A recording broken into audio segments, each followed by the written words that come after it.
प्रधानमन्त्री केपी शर्मा ओलीले त्यो दिन संसदबाट विश्वासको मत प्राप्त गर्दै हुनुहुन्थ्यो। म उहाँलाई बधाई दिनका निम्ति संसदको यस्तै रोस्टममा उभिएको थिएँ। मैले बधाई दिने क्रममा बधाई पनि दिएर केही प्रश्नहरू पनि उठाएँ। म बोलेर गइसके पछाडि एकछिन पछाडि उहाँ बोल्न आउनुभयो र म अहिले पनि सम्झन्छु। उहाँले मलाई केही बेर अगाडि एउटा भर्खरको केटो माननीयले आएर मलाई यो भन्यो त्यो भन्यो भनेर मलाई व्यङ्ग्य पनि गर्नुभयो। मलाई व्यङ्ग्य गरिरहेको बेलामा नेकपाका सबै साथीहरूले टेबल ठोकिरहेका थिए। त्यसले एक प्रकारको डर जस्तो पनि लागेको थियो कि संसदभित्र हाम्रो उपस्थिति थोरै थियो, जता हेरे पनि नेकपाका सांसदहरू मात्रै थिए। तर एउटा देशको नागरिक भएर त्यहाँ बसिरहँदै गर्दा मेरो मनभित्र केही आशा पनि थियो। त्यत्रो लामो राजनीतिक आन्दोलन भयो, सङ्घर्ष भयो, संविधान सभा बनायौँ, संविधान बनायौँ, निर्वाचन गऱ्यौँ र हामीले यो क्रममा नागरिकहरूसँग हजारौँ बाचाहरू गरेका छौँ। एउटा दिन आउँछ र त्यो दिनबाट हामी तपाईँहरूको जीवनका वास्तविक समस्याहरूलाई सम्बोधन गर्ने काम सुरु गर्नेछौँ भनेर भनेका थियौँ। हामी विकासका कामहरू सुरु गर्छौँ भनेर हामीले भनेका थियौँ। त्यसैले मनमा त्यहाँ बस्दै गर्दा के थियो भने नेपालको इतिहासमा जीपी कोइराला वा बीपी कोइराला होइन, केपी शर्मा ओलीले प्राप्त गर्नुभएको अवसर, उहाँले प्राप्त गर्नुभएको अनुकूलता नेपालको कुनै पनि निर्वाचित प्रधानमन्त्रीले यस्तो अनुकूलता प्राप्त गरेको थिएन। निर्वाचित मात्र होइन, राणा प्रधानमन्त्रीले पनि त्यस्तो अनुकूलता प्राप्त गरेको थियो। दरबारबाट शासन गर्ने राजालाई पनि त्यस्तो अनुकूलता थिएन, किन उनीसँग संसदभित्र प्रचण्ड बहुमत थियो, दलभित्र प्रचण्ड एउटा आफ्नो प्रभाव थियो र सम्पूर्ण देशका खास अप्ठ्यारा कुराहरूको सम्बोधन त्योभन्दा पहिलाको सरकारले गरिसकेको थियो। त्यो हाम्रो अपेक्षा थियो कि नेपालको राजनीतिले एउटा नयाँ दिशा समात्छ र एउटा नयाँ गतिका साथ अगाडि जान्छ। 5 वर्षपछि चुनाव हुन्छ, त्यो चुनावमा नेपाली कङ्ग्रेसको तर्फबाट प्रतिस्पर्धा गरौँला, हामी सबैको चाहना यो थियो। त्यो दिनको व्यङ्ग्यसँगै केपी शर्मा ओलीको यात्रा प्रारम्भ भयो। तर यो यात्रा हाम्रो लागि सुखद रह्यो। पहिलो 2 वर्ष जतिखेर अनुकूलता थियो, जतिखेर थुप्रै कामहरू गर्न सकिन्थ्यो, जतिखेर थुप्रै आधारहरू बनाउन सकिन्थ्यो, जग हाल्न सकिन्थ्यो, त्यो समय खेर फाल्यो। तपाईँहरू सम्झाउनुपर्छ, पार्टीको प्रत्येक साथीले सम्झाउनुपर्छ र अरूलाई सम्झाउनुपर्छ। त्यो बेलाको एउटा काण्ड सम्झाउनुपर्छ, एउटा घटना सम्झाउनुपर्छ। केपी शर्मा ओलीको शासनको पहिलो 2 वर्ष कसरी त्यो बेलाको स्थिरताको लाभ सिङ्गो देशले पाउनुपर्ने बेलामा नेकपा एमालेसँग त्यसमाथि पनि व्यक्तिसँग जोडिएका केही आसेपासेहरूले मात्र त्यसको लाभ कसरी पाए भन्ने कुरा हामीले सम्झाउनुपर्छ। 2 वर्ष खेर गयो। तेस्रो वर्ष लाग्दा नलाग्दै कोभिड सुरु भयो। कोभिड सुरु भएको बेलामा यही नेपाली काङ्ग्रेस पार्टी हो, तपाईँले जम्मा गरेको पैसा हो, काङ्ग्रेसको क्रियाशीलले जम्मा गरेको पैसा ढोक्रोमा हालेर 50 लाख रुपियाँ पैसा सबैभन्दा पहिला सरकारको खातामा जम्मा गर्न गएको काङ्ग्रेस हो। त्यो बेलामा काङ्ग्रेसले ओलीको सरकार भनेन, एमालेको सरकार भनेन, बैरी हो भनेन। देशलाई सङ्कट परेको बेलामा, नागरिकलाई सङ्कट परेको बेलामा के सरकार, के प्रतिपक्ष, के एमाले, के नेकपा, के काङ्ग्रेस हामी एक ठाउँमा उभिनुपर्छ भन्यो। पैसा बोकेर मात्र लिएर गएन, हामी नै ती सांसद हो जसले संसदभित्र त्यो बेलामा सरकारलाई सबैभन्दा पहिला तथ्याङ्क राखेर सरकारले हिँड्नुपर्ने बाटोको बारेमा बताएर मात्र होइन, सँगै हिँड्छौँ भन्ने हाम्रो आफ्नो सहयोगको प्रस्ताव अगाडि राख्ने हामी नै काङ्ग्रेसको सांसदहरू, हामी सँगै उभियौँ। तर त्यो समय पनि खेर फाल्यो। हामीलाई त भगवान्ले हात थापे भनेर भन्नुपर्छ। नेपालले 10,000 मानिसहरूको जीवन गुमाउनु पर्यो। आज यहाँभित्र हामीले केही गरेर होइन, यो सङ्क्रमणको दर आफै घट्दै गयो, भाइरसको प्रभाव घट्दै गयो। त्यही बेलामा भ्याक्सिन कुनै न कुनै रूपमा विकसित देशहरूले त्यो भ्याक्सिनको डिस्कभर गरे, भ्याक्सिन बनाए। र त्यो कारणले गर्दाखेरि हामी बिस्तारै योसँग जुझ्ने अवस्थामा पुग्यौँ। तर त्यो बेलामा हामीले सम्झाउनुपर्छ। मेरै परिवारको 3 जना मैले आफन्तहरू गुमाएको छु। 3 जना आफन्तहरू गुमाएको मध्ये म यति भन्न सक्छु, सरकारले अलिकति मात्र सही ढङ्गले काम गरिदिएको भए तिनका तिनमा मेरो घर परिवारका ती आफन्तहरू हाम्रो बिचमा हुन्थे। हामीले थुप्रै पार्टीका साथीहरू गुमाएका छौँ, थुप्रै हामीले आफ्नो नेपाली दाजुभाइ दिदीबहिनीहरू गुमाएका छौँ। त्यो बेलाको सरकारको गैर जिम्मेवारी 15 लाख, त्यो बेलाको सरकारको त्यतिखेरको सरकारको बेपरवाही, त्यो नियतको कारणले गर्दा हामीले साथीहरू गुमायौँ। त्यो समय हामीले बिर्सन मिल्दैन। म अहिले पनि त्यो दिन सम्झन्छु। पुस 5 गते हामीहरू पार्टीका केही साथीहरू, अब आम चुनाव हुन्छ 2 वर्षपछि, त्यो चुनावमा नेपाली कांग्रेसको तर्फबाट प्रस्तुत गर्ने हाम्रो कार्यक्रम के हुन्छ भनेर 2 वर्ष लगाएर मेहनत गर्ने भनेर हामी तयारी गरेर बसिरहेको थियौँ। तर त्यही दिन पुस 5 गते बिहान संसद विघटना भएको समाचार हामीले सुन्यौँ। एउटा व्यक्तिको लहरमा संसद विघटन भयो। त्यो संसद विघटन भएको पुस 5 गतेदेखि यो फागुनसम्म आइपुग्दै गर्दा 1 वर्ष हामीले हेऱ्यौँ भने संसद आजसम्म संसदमा नाराबाजी छ, संसद चलिरहेको छ। त्यही संसद विघटनको कारणले गर्दा आज अदालत प्रधान न्यायाधीशलाई महाभियोग लगाएर भोलिदेखि संसदमा हामीले छलफल गर्नुपर्ने अवस्था छ। आज प्रदेशको सरकारहरूको हालत त्यही छ।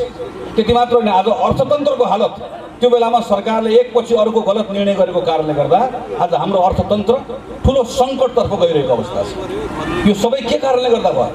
यो सबै नेपाल कम्युनिस्ट पार्टीले प्राप्त गरेको एउटा मौका, एउटा अवसर, जुन अवसरको प्रयोग गरेर सिङ्गो देशले लाभ पाउनु पर्थ्यो। नेपाल कम्युनिस्ट पार्टी र त्यो कम्युनिस्ट पार्टीभित्रको नेताहरूको अयोग्यता, नेताहरूको सङ्कीर्णता, नेताहरूको अकर्मण्यताको कारणले गर्दा आज सिङ्गो देशले 4 वर्षको महत्त्वपूर्ण समय गुमायो। 4 वर्षको महत्त्वपूर्ण समय मात्र होइन, एउटा अवसर गुमाएको छ। एउटा ठुलो अवसर हामीले गुमायौँ। हामी पूर्वतिर जानुपर्ने ठाउँमा नेपाल कम्युनिस्ट पार्टीले हामीलाई पश्चिमतिर लिएर गयो। पूर्वतिर जाने बाटो खनेर हामीले बनाएको, पूर्वतिर जाने बाटो हामीले सल्लाह गाडी कुद्न सक्ने बाटो बनाएको ठाउँमा हामीलाई अनावश्यक पश्चिमतिर लिएर गयो र आज देशभित्र यति धेरै हाम्रो महत्त्वपूर्ण समय खेर फाल्यो।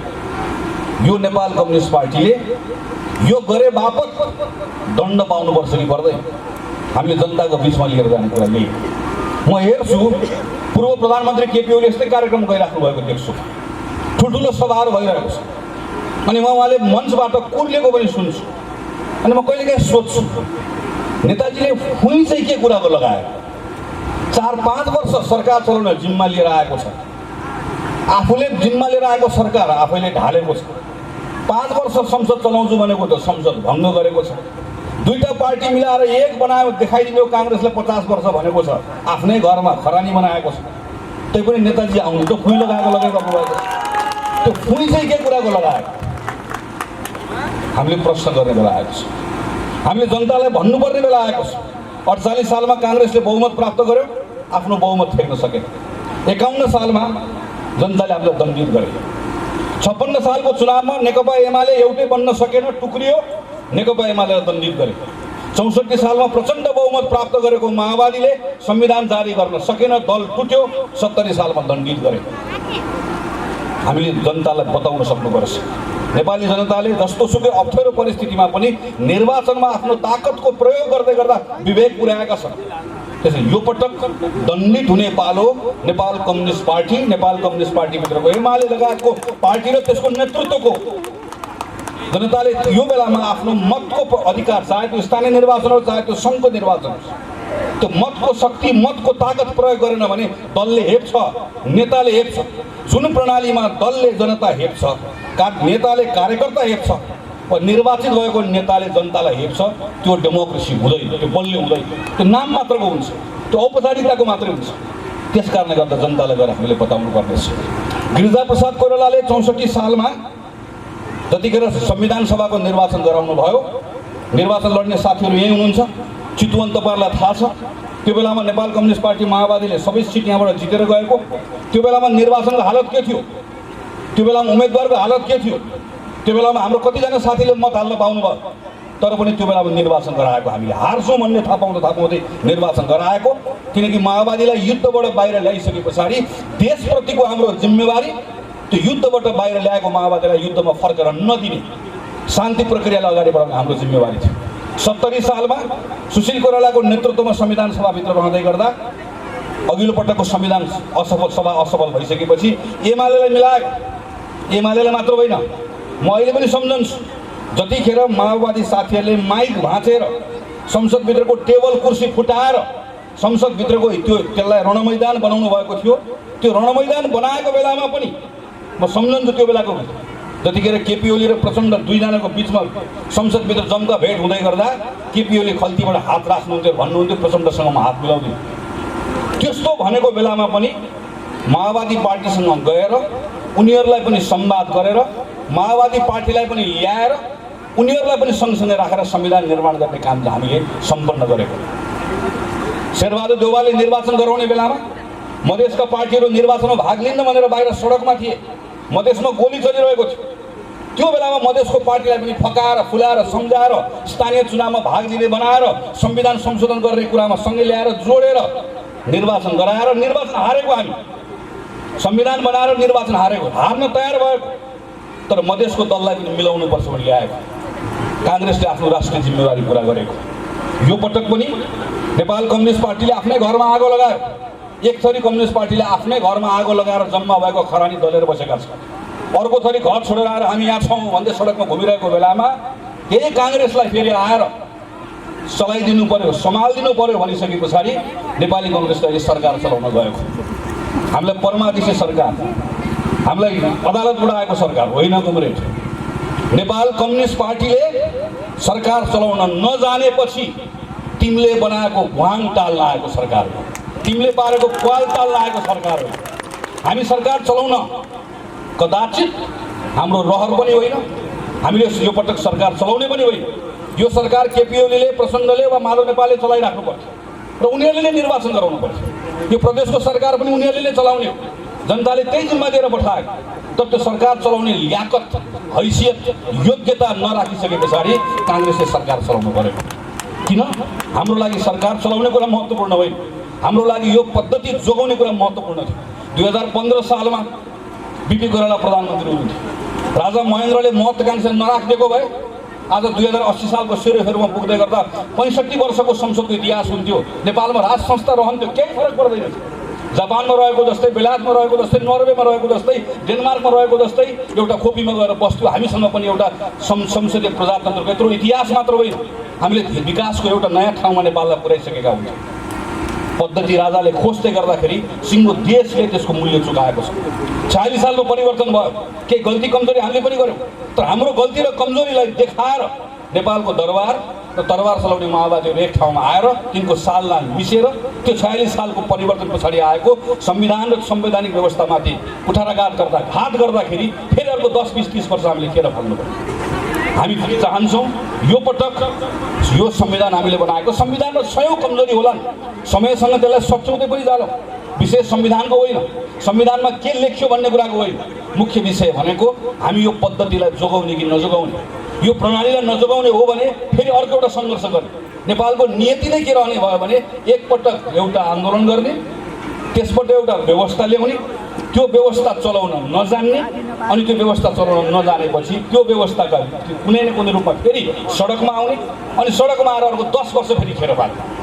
यो नियति नेपालले सधैँभरि बेहोरे राख्न सक्दैन। त्यस कारणले गर्दा काङ्ग्रेस यो पद्धति जोगाउन चाहन्छ। त्यसैले आज जिम्मा लिएर आएको छ। अब हामी निर्वाचन गराउँछौँ। वैशाख 30 गते निर्वाचन गराउने हाम्रो जिम्मा हो, हामी यो निर्वाचन गराउँछौँ।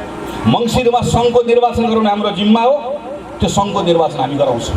सङ्घको निर्वाचनमा जाने बेलासम्म संसद नेकपा एमाले चल्न दिएन भने त्यसको हिसाब किताब फरक ढङ्गले गर्छौँ, सोध्छौँ।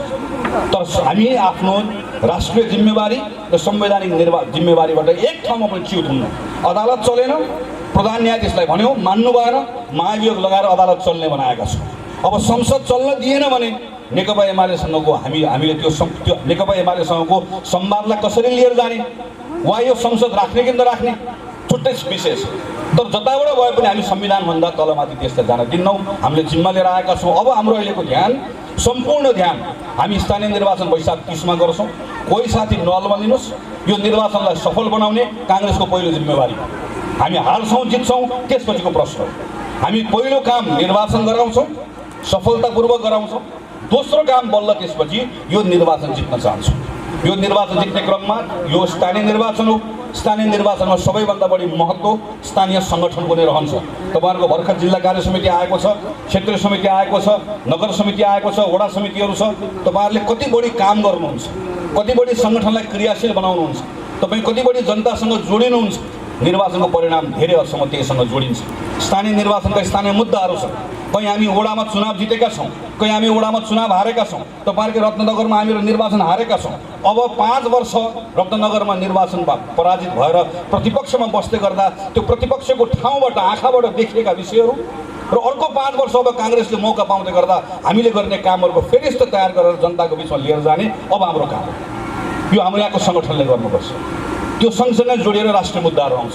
राष्ट्रिय मुद्दाका सन्दर्भमा एउटा विषय मैले अघि चर्चा गरिसकेँ, जनताको बिचमा नेपाली कांग्रेसको कोही साथी पनि लघुतावासले ग्रस्त हुनु पर्दैन। छाती फराकिलो बनाएर शिर ठाडो बनाएर जनताको बिचमा जाने हो र भन्ने हो। 5 वर्ष जिम्मा लिएको नेपाल कम्युनिस्ट पार्टीले नसक्दै गर्दा फेरि घुमिफिरिकन कांग्रेसकै घरमा जानु परेको छ, केही कुरा लिएर जनताको बिचमा जाने। र दोस्रो मुद्दा यो पटक हामीले जनताको बिचमा लिएर जाने अर्को मुद्दा पनि छ। नेपाली जनतालाई हामीले भन्नुपर्छ, नेपाली जनताले नेपालको राजनीतिमा कुन प्रवृत्तिलाई स्थापित गर्न खोज्यो। 64-65 सालतिर हो जस्तो लाग्छ मलाई, जतिखेर प्रधानमन्त्री प्रचण्ड हुनुहुन्थ्यो, जाजरकोटमा ठुलो हैजा आएको थियो। त्यो हैजा आएको बेलामा त्यो गाउँमा माओवादीकै राज भएको गाउँ थियो, माओवादी बाहेक कोही पनि थिएन, घर घरै माओवादी भएको गाउँ थियो। त्यो गाउँमा हैजाले सिरित्त पारिसके पछाडि एउटा बीबीसीको रिपोर्टरले त्यो गाउँको एउटा स्थानीय माओवादी नेतासँग अन्तर्वार्ता लिँदै गर्दा तपाईँको गाउँमा यत्रो हैजा किन लाग्यो भन्दा उनको उत्तर के थियो, जबसम्म अमेरिकी साम्राज्यवाद र भारतीय विस्तारवाद परास्त हुँदैन तबसम्म हाम्रो गाउँमा हैजा परास्त हुँदैन भन्ने। अनि मैले संसदमा उभिएर प्रचण्डलाई भनेको म सम्झन्छु, तपाईँले दूर सुदूर गाउँको जाजरकोटको एउटा मानिसलाई बोली दिनुभयो, ताकत दिनुभयो, उसलाई बोल्न सिकाउनु, उठ्न सिकाउनु भयो, अमेरिकी साम्राज्यवाद र भारतीय विस्तारवाद मुर्दाबाद भन्न सिकाउनु भयो, तपाईँले उत्तेजना सिकाउनु भयो, तपाईँले चेतना दिएको भए तपाईँको गाउँको माओवादी नेताले यसो भन्थ्यो होला कि हाम्रो गाउँमा पानी सफा नभएकोले, हाम्रो गाउँमा हामीले राम्रोसँग हात धुने बानी नबसालेको कारणले गर्दा हैजा आएको छ, हैजालाई हामी परास्त गर्छौँ, बरु हामीलाई खानेपानी सफा चाहियो भनेर भन्थ्यो। सफा खानेपानी मागेन उसले अमेरिकी साम्राज्यवाद र भारतीय विस्तारवादलाई परास्त गर्छु भनेर मागे। यो उत्तेजनाको राजनीति। प्रत्येक मान्छेभित्र डर हुन्छ, प्रत्येक मान्छेभित्र संशय हुन्छ, प्रत्येक मान्छेभित्र कहीँ न कहीँ कुनै न कुनै रूपमा कतै न कतै आक्रोश हुन्छ। तपाईँ यहीँ बस्नुभएको छ, तपाईँ यही काङ्ग्रेसको मञ्चमा म तपाईँको अगाडि उभिएर तपाईँभित्रको डर, तपाईँभित्रको संशय, तपाईँभित्रको निराशा, तपाईँभित्रको आक्रोश, तपाईँभित्रको कुण्ठा, त्यसलाई थप उचालेर उकासेर तपाईँलाई उत्तेजित बनाएर त्यसबाट शक्ति आर्जन गरेर म शक्तिशाली भएर यहाँबाट फर्कन सक्छु। तर काङ्ग्रेसको चरित्र यो होइन, काङ्ग्रेसको प्रवृत्ति होइन। तर नेपालको राजनीतिमा यो प्रवृत्ति लगातार बलियो हुँदै आएको छ, यो प्रवृत्ति जित्दै आएको छ। यो प्रवृत्तिलाई अब यो पटकको चुनावमा जनताको बिचमा लिएर जानुपर्नेछ। एमसिसीको बारेमा देशभरि अहिले जे हल्ला भयो, जुन खालको अवस्था देखियो, सडकमा देखियो, गाउँमा देखियो, तपाईँले त्यो प्रश्नको सामना गरिराख्नु परेको छ। यो कुनै अलग विषय होइन, यो यही प्रवृत्तिको निरन्तरता हो। यो प्रवृत्तिलाई हामीले चिन्नुपर्छ, कुनै एउटा परियोजनाको विषय होइन, सिङ्गो प्रवृत्तिका बारेमा जनताको बिचमा हामीले लिएर जानुपर्नेछ। 2066 सालमा माधव नेपाल प्रधानमन्त्री हुनुभएको बेलामा यहीँको निर्वाचित भएको सांसद सुरेन्द्र पाण्डे अर्थमन्त्री हुँदाखेरि संयुक्त राज्य अमेरिकामा एमसिसीको मुख्यालयमा गएर यत्रो ठुलो अनुदान अरू देशलाई मात्र दिएर हुँदैन, हामीलाई पनि दिनुपर्छ भनेर माग्ने। अनि त्यसको लगत्तैपछि झलनाथ खनाल प्रधानमन्त्री हुँदै गर्दा भरतमोहन अधिकारीलाई अमेरिका पठाएर त्यहाँको मन्त्रीलाई भेटेर औपचारिक रूपमा नेपाललाई एमसिसी अनुदान देऊ भनेर त्यहाँ गएर निवेदन दिने। अनि अमेरिकी सरकारले तपाईँको अनुरोधलाई स्वीकार गरेर म काम अगाडि बढाउँछु भनेर धन्यवाद दिँदै गर्दा नेपालमा सरकार बदलिएर बाबुरामको सरकार आउने। अनि त्यो बाबुरामको सरकार भनेको माओवादीको सरकार, त्यो माओवादीको सरकारले तत्काल काम अगाडि बढाउने। अनि खिलराज रेग्मीको सरकारले थप काम अगाडि बढाउने। अनि सुशील कोइरालाको नेतृत्वको सरकार, जुन सरकारको उप प्रधानमन्त्री वामदेव गौतम हुनुहुन्छ, त्यो सरकारले थप काम अगाडि बढाउने। अनि 72 सालमा संविधान बनिसकेपछि केपी ओलीको सरकार आउने। 73 सालमा त्यो सरकारले निर्णय गर्ने कि योभन्दा अगाडिको सरकारले एमसिसी सम्झौताको सन्दर्भमा अगाडि बढाएका कामहरूलाई लिएर हामी एउटा टुङ्गोमा पुगेका छौँ। अब हामी सम्झौताको दस्तावेज तयार गर्न चाहन्छौँ। हामीले प्रसारण लाइन बनाउने परियोजनाको छनौट पनि गऱ्यौँ। यो परियोजनाको दस्तावेज लेख्नको लागि हामीलाई 1 अरब 13 करोड पैसा चाहियो भनेर माग्ने। अनि त्यो माग्ने प्रस्ताव मन्त्री परिषदले निर्णय गर्दै गर्दा त्यो मन्त्री परिषदको उप प्रधानमन्त्री नेपालको एउटा कम्युनिस्ट चित्रबहादुर केसी, एउटा कम्युनिस्ट सीपी मैनाली, एउटा कम्युनिस्ट भीम रावल, अनि राप्रपाका नेता कमल थापा समेत उप प्रधानमन्त्री भएको मन्त्री परिषदले पास गर्ने। अनि प्रचण्डको मन्त्री परिषद बन्ने। त्यो प्रचण्डको मन्त्री परिषदमा कृष्णबहादुर महराले अर्थ मन्त्रालयबाट प्रस्ताव ल्याएर अब यो सम्झौतालाई अगाडि टुङ्ग्याउनु पर्यो भनेर अन्तिम रूप दिने। अनि शेरबहादुर देउवाको सरकार आउने, जुन सरकारमा गिरिराजमणि पोखरेलदेखि सबैजना माओवादीको मन्त्री हुने, त्यसले सम्झौता गर्ने।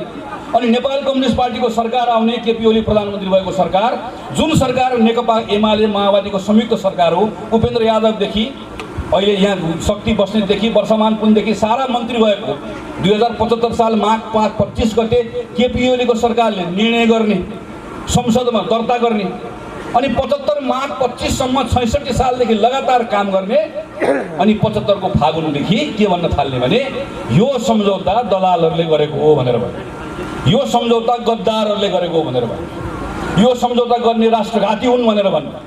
त्यसैले मैले भनेको राष्ट्रघाती मुर्दाबाद भन्नेले सबैभन्दा पहिला राष्ट्रघातीको अगाडि आफ्नो दलको नेताको नाम राख्ने, त्यसपछि बल्ल मुर्दाबाद भन्ने। यो सम्झौता यसरी गरेर आयो। तर आज कुनै पनि नेपाल कम्युनिस्ट पार्टीसँग यो सम्झौतासँग जोडिएको नेताले आएर आफ्नो कार्यकर्ताको बिचमा आएर तपाईँले सुनेको कुरा गलत हो भनेन। अमेरिकी सेना नेपाल आउँछ भनेर हल्ला गरियो, अमेरिकी कानुन नेपालले मान्नुपर्छ भनेर भनियो, जबकि नेपालले गर्ने प्रत्येक सम्झौतामा चाहे जापानसँग गरोस्, चीनसँग गरोस्, भारतसँग गरोस्, अहिले पनि गरिरहेको छ, एयरपोर्ट बनाइरहेको छ, जापानसँग लिएर टनल बनाइरहेको छ, भारतसँग लिएर हामी अहिले हुलाकी मार्ग बनाइरहेका छौँ। सबै सम्झौतामा लेखिने भाषा एउटै हुन्छ, जहाँ लेखिएको हुन्छ मैले दिएको पैसा तिमीले मेरो स्वार्थ विपरीत प्रयोग गर्न पाउँदैन, लेखेको त्यही हो। तर जनताको बिचमा आएर एउटा कुरा भन्यो, गाउँमा जाँदै गर्दा त केसम्म भनिएको रहेछ भने यो सम्झौता गरिसकेपछि एमसिसीबाट अमेरिकनहरू गाउँमा आउँछन्, घर घरमा आउँछन् र हाम्रो चेलीबेटीले बलात्कार गरे भने पनि तिनीलाई सजाय लाग्दैन, गाडीले मान्छे कुच्यो भने सजाय हुँदैन। यो सम्झौता गरेर आउने पार्टीको मान्छे त्यही कुरा भन्छ, जब यो सम्झौतामा लेखेको कुरा उसलाई थाहा छ। यही पूर्व पश्चिम राजमार्ग बनाउँदै गर्दा बनाएको सम्झौतामा पनि त्यही कुरा लेखिएको, जापानकोसँग गरेको सम्झौतामा त्यही कुरा लेखेको। त्यो लेखेको यति मात्रै हो कि कुनै पनि कूटनीतिज्ञलाई, चाहे नेपालको कूटनीतिज्ञ भारतमा होस्, अमेरिकामा होस्, चीनमा होस् वा चीनको भारतको अमेरिकाको कूटनीतिज्ञ नेपालमा होस्, उनीहरूलाई छुट्टै कानुनको व्यवस्था भएको हुन्छ। यो संसारभरि छ, यहाँ पनि छ। उनलाई कानुन लाग्छ, उनलाई अन्तर्राष्ट्रिय कानुन लाग्छ भन्दैन। एउटाले आउँछ जग्गा लिएर जान्छ भन्छ, अर्कोले आउँछ कानुन लाग्दैन भन्छ, अर्कोले आउँछ लेखा परीक्षण गर्न पाउँदैन भन्छ, अर्कोले आउँछ सम्पत्ति हाम्रो सम्पत्ति हुँदैन भनेर आउँछ, अर्कोले आउँछ भारतको स्वीकृति लिनुपर्छ भनेर भन्छ। यी सबै कुराहरू आफै सम्झौता गरेर आयो, आफै सम्झौता लेखेर आयो, उसलाई राम्रोसँग थाहा छ। तर थाहा पाउँदै पनि उयो सबै कुराहरू भनिरहेको छ, भन्छ। किनभने उसलाई के थाहा छ, मेरो अगाडि मञ्चको अगाडि बस्ने नागरिकको मनभित्र डर छ, त्यहाँभित्र भ्रम छ, त्यहाँ कहीँ न कहीँ संशय छ। मैले अलिकति यसलाई उचाले भने, उकासे भने यसबाट शक्ति प्राप्त गर्छु भन्ने ठान्छ।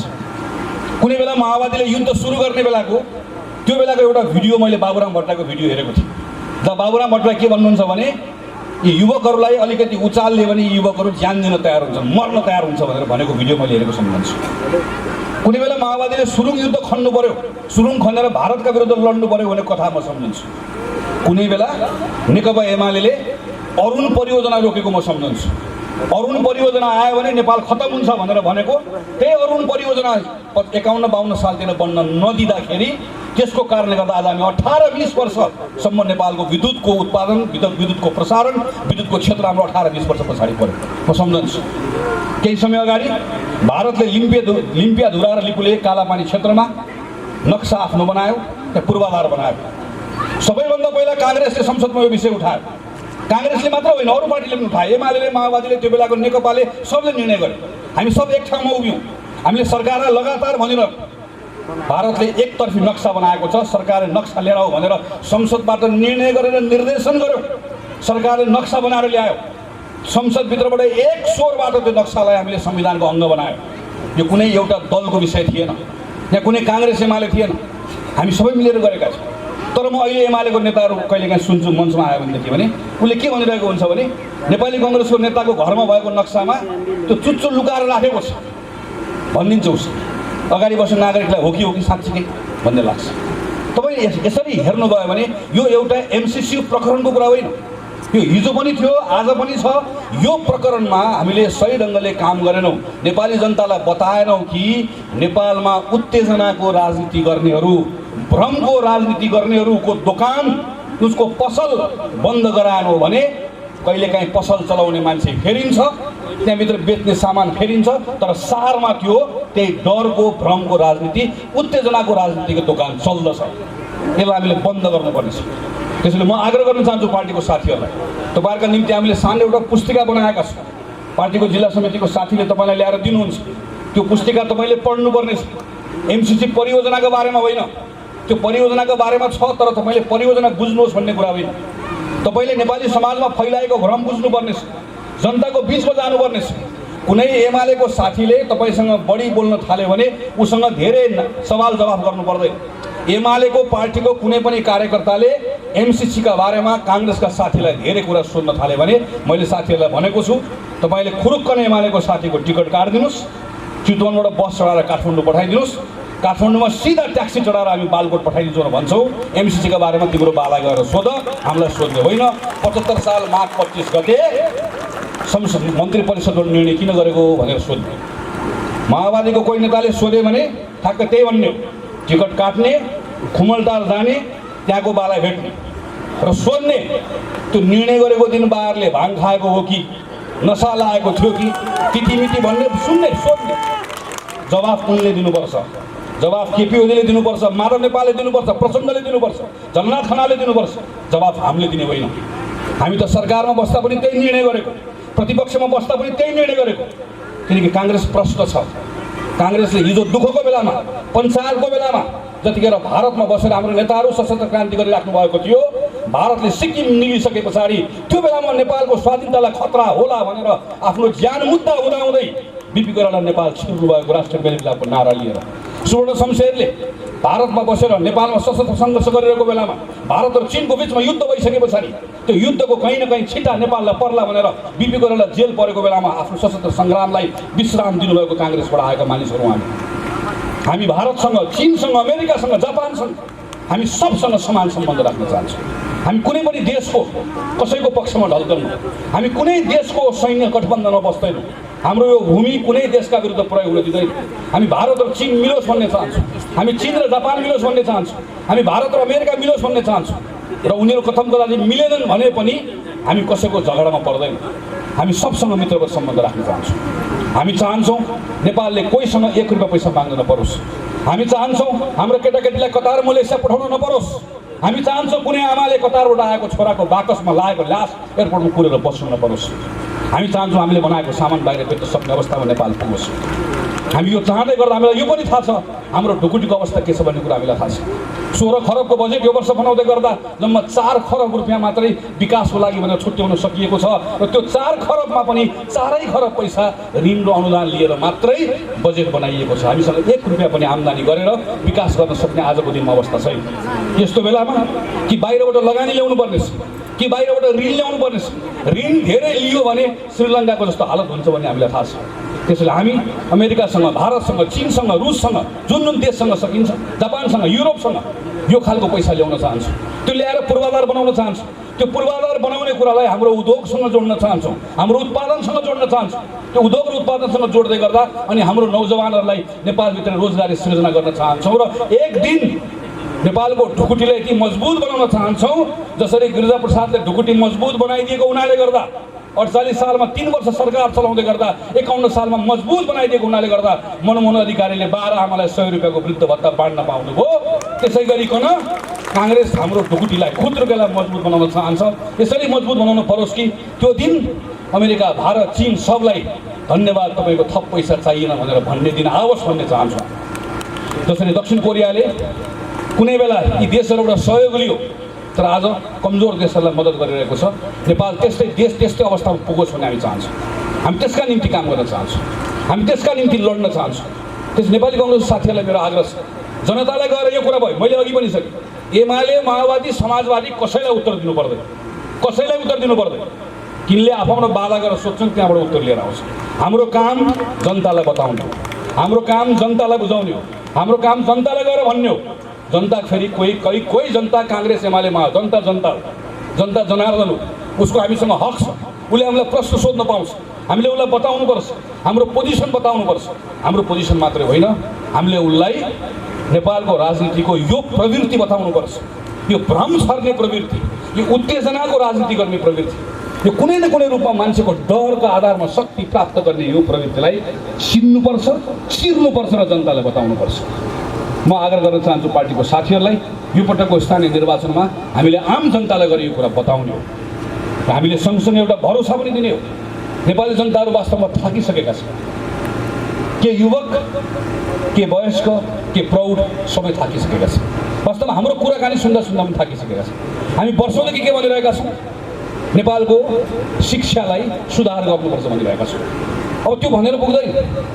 अब हामीले जनताको बिचमा जाँदै गर्दा शिक्षालाई हामीले 5 वर्ष रत्नगरको नगरपालिका चलाउन पायौँ भने हामी के गर्छौँ जसले गर्दा रत्नगर नगरपालिकाभित्रको यहाँको शिक्षाको अवस्था बदलिन्छ भन्ने कुरा हामीले थाहा पनि पाउनुपर्नेछ, तयारी पनि गर्नुपर्नेछ, केही कुरा जनतालाई गरेर बताउनु पर्नेछ। हामी गर्छौँ के? 5 वर्ष सरकार चलाउन पायौँ भने हामी स्वास्थ्यको क्षेत्रमा के गर्छौँ, हामी कृषिको क्षेत्रमा के गर्छौँ, हामी उत्पादनको क्षेत्रमा के गर्छौँ? एउटा कम्युनिस्टलाई आएर मुट्ठी कसेर जे बोल्ने पनि छुट्छ, उसले जे भन्ने पनि हुन्छ। काङ्ग्रेसले खुत्रिकेमा भरेको पैसा बाँड्न मात्र जानेको कम्युनिस्टलाई नारा जे लगाए पनि हुन्छ। हामीले त जनतालाई बताउनुपर्छ, यो बाँड्छु यो बाँड्छु यो बाँड्छु भन्दै गर्दा खुत्रिकेमा यहाँबाट ल्याउँछु यहाँबाट ल्याउँछु यहाँबाट ल्याउँछु यसरी ल्याउँछु यसरी भर्छु भनेर भन्न सक्ने क्षमता पनि काङ्ग्रेसले राख्नुपर्छ। अब काङ्ग्रेससँग गरिएको अपेक्षा भनेको 5 वर्ष सरकार त चलायौँ हामीले। हेर्नुहोस्, वैशाख 30 गते स्थानीय निर्वाचन पनि जितिन्छ, त्यसपछि उनी आम निर्वाचन पनि जितिन्छ। तर यो पटक आम निर्वाचन जितिसके पछाडि आम निर्वाचनको विजय भइसके पछाडि के गर्ने हो, कसरी गर्ने हो, कहिलेदेखि गर्ने हो, के परिणाम दिने हो भन्ने बारेमा सम्पूर्ण तयारी गरेर बस्न सक्नुपर्छ काङ्ग्रेस। जनतालाई त्यसको आधारमा भरोसा दिलाउन सक्नुपर्छ। त्यही काम हामी अहिले माथि बसेर गर्ने कोसिस गरिरहेका छौँ। तलको साथीहरूलाई त्यही कुरा हामी आग्रह गर्न चाहन्छौँ। रत्नगरको साथीले त्यही गरोस्, कालिकाको साथीले त्यही गरोस्, राप्तीको साथीले त्यही गरोस्, नगरको बारेमा कुरा गरोस्। यहाँको नगर कसरी बनाउने हो, यहाँको विषय के हो, यहाँको मुद्दा के हो, यहाँको जनताको जीवनसँग जोडिने कुराहरू के हुन्, तयारी गरोस्, घोषणापत्र लेख्न थालोस्, उम्मेदवारको बारेमा छलफल गर्न सुरु गरोस्। अघि साथीहरूले चर्चा सुरु गरिसक्नु भएको छ। चैत्रको 20-22 गतेभन्दा उता हाम्रो उम्मेदवारीको छनौटको प्रक्रिया जाँदैन। हामी महानगरको कुरा माथिबाट टुङ्ग्याउँछौँ, बाँकीको कुरा तल तपाईँले टुङ्ग्याउनुपर्छ। विधानले जे भनेको छ त्यो तल टुङ्ग्याउनु, तपाईँहरूले जिम्मा माथि सार्न पाउनुहुन्न। क्षेत्रले यहीँ टुङ्ग्याउँछ, नगरले यहीँ टुङ्ग्याउँछ, प्रदेशले यहीँ टुङ्ग्याउँछ, जिल्लाले यहीँ टुङ्ग्याउँछ। उम्मेदवार तपाईँहरूले छान्ने हो। चितवनको साथीहरूको एउटै सन्देश मैले पाएको छु। आजै बेलुकै मेरो पार्टी सभापतिसँग भेट छ। आज साँझकै भेटमा गएर मैले उहाँलाई गएर बताउने हो, चितवनको साथीहरूको एउटै आवाज छ, हामी रुख चिन्हभन्दा बाहेक अर्को कुनै चुनाव चिन्हमा मत हालेको भन्ने आवाज छ। तपाईँको यो सन्देश मैले लिएर जाने हो र सँगसँगै मैले यो सन्देश पनि लिएर जाने एउटा भरोसा गरेर रुख चिन्हमा मात्र मत हाल्छु भन्ने काङ्ग्रेसको साथीहरूले हामीलाई भरोसा दिनुभएको छ। हामी एक्लै लड्दै गर्दाखेरि पनि चितवनको सबैभन्दा ठुलो पार्टी शानदार ढङ्गले काङ्ग्रेसलाई बनाउँछु भन्ने एउटा भरोसा दिनुभएको छ, विश्वास दिनुभएको छ भन्ने कुरा पनि लिएर जाने हो। म अन्त्यमा पार्टीका सबै साथीहरूलाई आग्रह गर्न चाहन्छु, भर्खर नयाँ कमिटीहरू आएको छ। निर्वाचनको अधिवेशनको कारणले गर्दा केही तिक्तताहरू हाम्रो बिचमा छन्। ती तिक्तताहरूलाई जो निर्वाचित भएर आएको छ, जसले जिम्मा पाएको छ, सबभन्दा बढी मेहनत उसैले गर्नुपर्छ। तर जो साथीले प्रतिस्पर्धामा भाग लिनुभएको छ, मेरो उहाँलाई अनुरोध छ, प्रतिस्पर्धामा भाग लिएको साथीहरूले त्यही प्रतिस्पर्धाको आधारमा, त्यो प्रतिस्पर्धाको जुन आधारमा आफूले भाग लिएको छ त्यसको नियमलाई मान्नुपर्छ। जसले जिम्मा पाएको छ उसलाई मद्दत गर्ने, जिम्मा पाएको साथीले लचक भएर अरू सबै साथीहरूलाई समेट्ने हो, त्यो समेटेर लिएर जानुहुन्छ भन्ने कुरो विश्वास राख्छु। हामी सबैभन्दा बढी यो पटक टोल समितिको मार्फतबाट काम गर्न चाहेका छौँ। तपाईँहरूले टोल समिति जुन बनाउनु भएको छ, यो पटकको निर्वाचनमा मेरो तपाईँहरूलाई आग्रह छ, निर्वाचनमा हामी सबैजना एक ठाउँमा जम्मा भएर हामी एकअर्काको शक्ति सञ्चय गऱ्यौँ र शक्ति खर्च गऱ्यौँ भन्ने त्यो ढाँचाबाट होइन। पार्टीको 101 नेताहरू यहाँ मञ्चमा आउनुहुन्छ, मञ्चमा भएको नेतालाई पनि मेरो आग्रह छ, निर्वाचनमा तोकिएको कार्यक्रमभन्दा बाहेक स्थानीय निर्वाचनको बेलामा कसैले पनि आफ्नो घर टोल छिमेक नछाडौँ। जो जुन टोलमा हो ऊ त्यही टोलमा बस्छ। टोल समितिको संयोजक बनिदिनको लागि म महासमिति सदस्यहरूलाई आग्रह गर्छु, महाधिवेशन प्रतिनिधिलाई आग्रह गर्छु। जो निर्वाचित भएको क्षेत्रीय प्रतिनिधि हुनुहुन्छ, निर्वाचित हुनुभएको क्षेत्रीय प्रतिनिधि जो माथि जानुभएको छैन, तपाईँहरूले टोल कार्य समितिको जिम्मा लिइदिनुहोस्। टोल समितिको संयोजक भएर त्यो टोलमा मात्र खड्दिनुहोस्, टोलमा मात्र ध्यान दिइदिनुहोस्। हामी जो जहाँ छौँ त्यो आफ्नो टोलमा बस्यौँ, आफ्नै टोलमा हामीले कार्यक्रम बनायौँ, आफ्नै टोलमा समय दियौँ भने अघि नै चर्चा भएको जस्तो हामीलाई अघि नै क्षेत्रीय सभापतिले भन्नुभयो, न हामीलाई धन चाहिन्छ न हामीलाई धनवाला मान्छे चाहिन्छ। हामी निर्वाचनको जुन ढाँचाबाट निर्वाचन चलाइरहेका छौँ, हामीलाई चुनाव हाम्रो खर्चिलो हामी आफैले बनाएको, हामीले अरूलाई दोष दिएर हुँदैन। चुनावको अभियानको ढाँचा हामीले बदल्यौँ भने हाम्रो चुनाव आफै कम खर्चिलो हुन्छ, एकदमै कम खर्चिलो हुन्छ। चुनाव एकदमै कम खर्चिलो हुँदै गर्दा चुनावमा पार्टीको साथीहरूलाई हामीले राम्रोसँग छानेर पैसा नभएको धन नभएको साथीले पनि पार्टीभित्र काम गर्ने एउटा मौका पाउँछ। चुनावको तरिका बदल्नु पर्नेछ। काम गर्ने तरिका बदल्नुपर्ने यसमा तपाईँहरूले सोच्नुहुन्छ, छलफल गर्नुहुन्छ। यसका बारेमा विस्तृत रूपमा लेखेर हामीले हाम्रो परिपत्रमा पठाएका छौँ। त्यो परिपत्रमा जिल्लामा, क्षेत्रमा, वडामा, टोलमा तपाईँहरूले छलफल गर्नुहुन्छ भन्ने कुराको एउटा विश्वास राख्दै र भर्खर अधिवेशन सम्पन्न भएको चितवन जिल्लामा उच्च स्तरको एकता कायम राख्दै तपाईँहरूले 1-1.5 महिनाको समय थप काम गरेर उम्मेदवार छानेर घर घरमा लिएर गएर यो पटक शानदार ढङ्गले चितवनका सबै नगरपालिकामा नेपाली कङ्ग्रेसलाई शानदार ढङ्गले विजयी गराउने कुरामा लाग्नुहुन्छ र खास गरिकन आज रत्नगर जहाँ काङ्ग्रेसै काङ्ग्रेस हुनुहुन्छ भन्नुहुन्छ जहिले नगर अर्कोतिर भोट हाल्ने कुरा चाहिँ हरिले देख्छन्, पाप लाग्छ। यति कुरा ख्याल गरौँ। धन्यवाद। जहिले